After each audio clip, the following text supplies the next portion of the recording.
السلام علیکم ورحمۃ اللہ وبرکاتہ۔ بسم اللہ الرحمن الرحیم۔ ایک ہندو بیان کرتا ہے کہ میرا نام شہباز علوم ہے، میں ہندوستان میں یو پی کا رہنے والا ہوں۔ ہمارے گاؤں میں چند گھر مسلمانوں کے بھی ہیں۔ یہاں بسنے والے مسلمان دنیاوی لحاظ سے تعلیم یافتہ بالکل بھی نہیں ہیں، لہٰذا وہ لوگ کھیتی باڑی یا مزدوری کر کے اپنا پیٹ پالتے ہیں، جس کی وجہ سے ان کے مالی حالات بھی کچھ زیادہ اچھے نہیں ہیں۔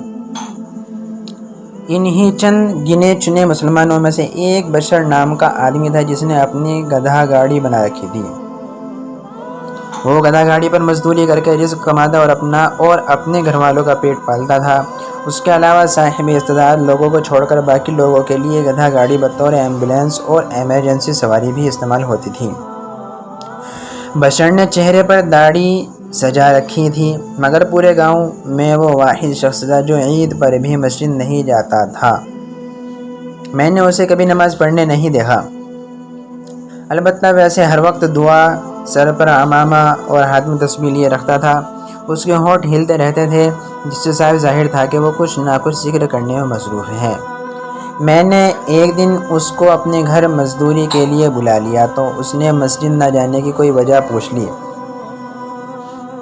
میری بات سن کر وہ شخص یوں سمجھے رو پڑا اور کہا، شاید اللہ تعالیٰ کو منظور نہیں کہ میں اس کے آگے سجدہ کروں۔ مجھے گردوں کی پرابلم ہے، جس کی وجہ سے میرا چھوٹے پیشاب پر قابو نہیں رہتا۔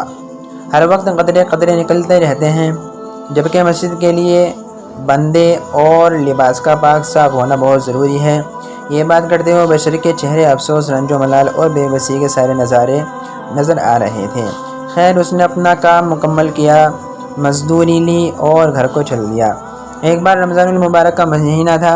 ہمارے گاؤں میں ایک بیوہ مسلمان عورت اپنے 4 بچوں کے ساتھ رہتی تھی۔ بڑے 2 بچے جوانی کی دہلیز پر تھے۔ عورت گھر کے کام کاج کرنے میں مصروف تھی کہ اسے کرنٹ لگا اور وہ چل بسی۔ اس کی موت کے بعد پتہ چلا کہ اس کے گھر تو سحری میں کھانے تک کو کچھ نہیں تھا۔ کفن دفن اور قبر وغیرہ کے لیے اخراجات کہاں سے آئیں گے؟ تمام مسلمانوں نے حتی المقدور کوشش کی اور چندہ جمع کیا، مگر وہ پیسے بمشکل قبرستانی کمیٹی سے قبر خریدنے کے بن سکے۔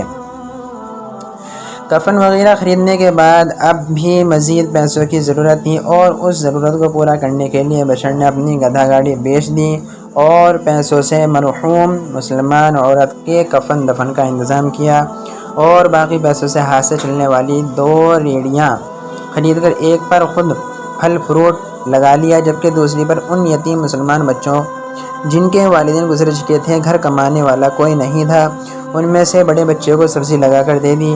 بشر سارا دن اس لڑکے کو ساتھ ملا کر مزدوری کرتا، شام کو دونوں اتنا کما لیتے کہ دونوں کے گھر روٹی بن جاتی۔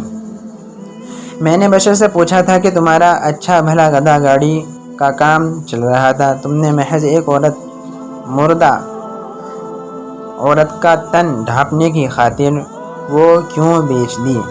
اب کتنی مشقت کے بعد تمہارے گھر 2 وقت کی روٹی بنتی ہے، جبکہ پہلے تم ایک آدھا پھیرا کر لیتے تھے تو تمہارا گزارا ہو جاتا تھا۔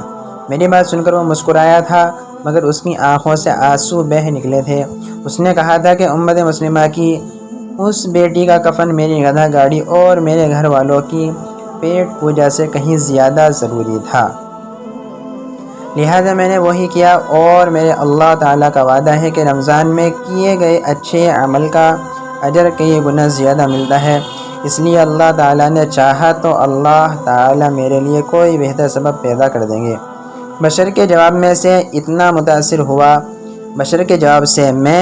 متاثر ہوا کہ مزید کوئی سوال نہ کر سکا، اور پھر میں نے اپنی آنکھوں سے حالات بدلتے دیکھے۔ میں نے دیکھا کہ ڈیڑھی بان بشر نے اس یتیم بچے کے ساتھ مل کر ایک دکان کرائے پر لی، اس دکان میں سبزی اور پھل فروٹ لگائے۔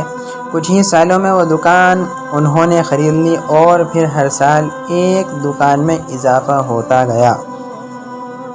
جو بشر کے کاروبار میں اضافہ ہوتا گیا تو مسلمانوں کے حالات بھی بہتر ہوتے گئے، یہاں تک ہمارے قریبی شہر کے سبز منڈی پر پھل فروٹ کے بڑے تاجر مسلمان بن گئے۔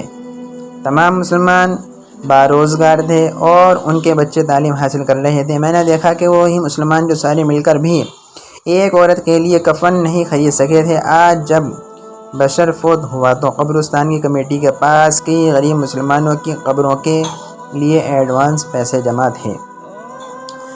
کئی لوگوں کے کفن کے لیے رقم موجود تھی۔ یقیناً بشر کی موت کے بعد ہمارے گاؤں سے کبھی امت مسلمہ کی کوئی بیٹی بغیر کفن کے قبر میں نہیں اترے گی اور نہ ہی کفن کی خاطر در در پر جانا پڑے گا۔ بشر کے بدلتے حالات دیکھ کر میں نے ایک ہی نتیجہ اخذ کیا ہے کہ مسلمانوں کے لیے ایمان کا رشتہ خون کے رشتے سے بڑھ کر ہوتا ہے۔ ناظرین، یہ اللہ تعالیٰ کا قانون ہے کہ جب آپ دوسروں کے لیے جیتے ہیں اور دوسروں کی مدد کرتے ہیں اور دوسروں کے لیے مانگتے ہیں تو پھر آپ کو خود کے لیے مانگنے کی ضرورت نہیں پڑتی۔ حقیقی زندگی تو دوسروں کے لیے جینا اور دوسروں کی خاطر اپنی خواہشات کی قربانی کر دینا، اور یقیناً ایسے لوگ ہی اللہ کے پسندیدہ ہیں۔